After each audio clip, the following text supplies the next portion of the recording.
Ladies and gentlemen, I'm here with a two-time WNBA champion, multi-time Olympic gold medalist, entrepreneur, and the star of the Los Angeles Sparks, the one and only Kelsey Plum. How you doing? I'm doing good. How are you? Hey, I'm doing good. I'm glad you took time out to join us today. I really appreciate this. Let me ask you, just coming to Los Angeles, obviously ebbs and flows of the season, how you feel like your leadership has evolved, especially creating a bond and a vibe with, Cam and De'Erica and Ray and Rakia and the rest of the squad? Yeah, I think we've grown tremendously. Even if you look at our record since All-Star break and our numbers, I think we've gotten considerable amount of growth in just a short amount of time, right? So we're a young group, but we're right there. We're in contention for a playoff spot. So the whole goal is just continue to focus on that, and it's really one game at a time. Obviously, you being at UW, you know the legendary Sue Bird, and obviously she's recently got a statue. What are some of the things you recall from just watching her and learning some stuff and putting your arsenal in your game that you just and things that you admired about her as well? I mean, I've always called her like the human computer. The way she sees the game, sees things before they happen.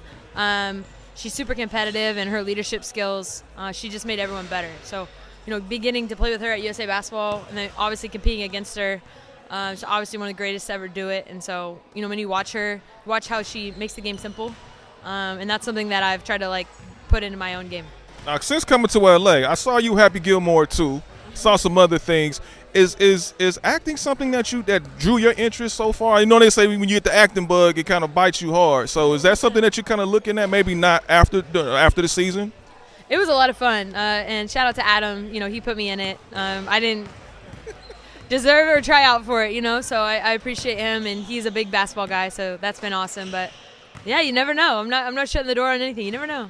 Now, I know you seem like a comical person because you cracked on Kevin Hart. You made sure that you went to the person on the sidelines, tell him, I'm 5'8". Give me all my 5'8". I see when you do this, when you sit there and you go to the hole and you put them down like this. Is comedy something that you would look into as well, whether it be film or television? Well, I think you got to be funny to do comedy. I don't think. I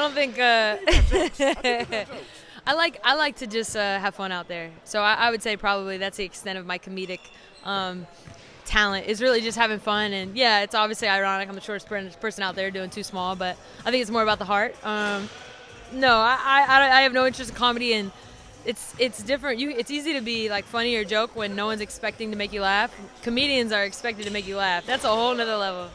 Absolutely. When you look at, obviously, what are three things that Kelsey Plum must have at all times?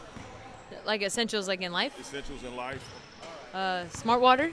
Okay. I would say must have at all times. Probably a banana and a nap. Okay. Hey, that's essential. People don't understand, naps are essential these days. Game changer. I'm going to play a little game with you. It's called Listen to Me Now, Believe Me Later On. So what did you tell somebody that you were going to do and they didn't believe you at the time, but now they believe you now because you obviously accomplished it and achieved it? Ooh. Win a gold medal? Yeah. Somebody doubted you winning a gold medal? I think maybe people might have doubted me when I first started out, becoming a pro and seeing the 5-on-5. It's making that team is one of the most difficult things you can ever accomplish. So I don't know, maybe that. Okay, we'll take that.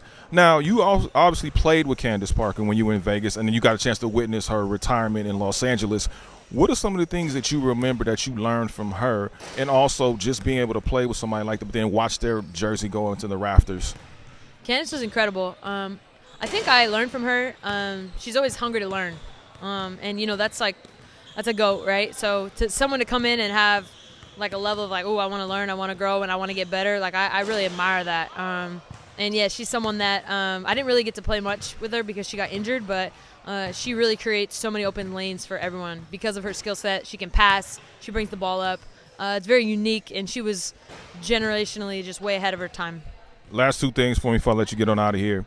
If you were sitting at a dinner table and you can only have 4 people at that table, alive or no longer with us, who would they be and why? Yeah, it would definitely be my family. Okay. Yeah, we're overdue for a family meal. Oh, okay. All right. Well, that sound like a call to action. And lastly, if you were on an island and you can only take 3 movies with you or 3 albums with you to listen to, what would those be? Remember the Titans, Troy, and the last one, probably Gladiator. Now the first one or the second one? Fun. Okay. You didn't care for the second. Oh, I loved it, but first one's an all-time classic. Yeah. First of all, congratulations on the success. I didn't say it to you earlier. I know you had it, but welcome to Los Angeles. Glad to have you here. And lastly, when it's all said and done, what is Kelsey Plum's legacy going to look like? I mean, I think it's yet to be told.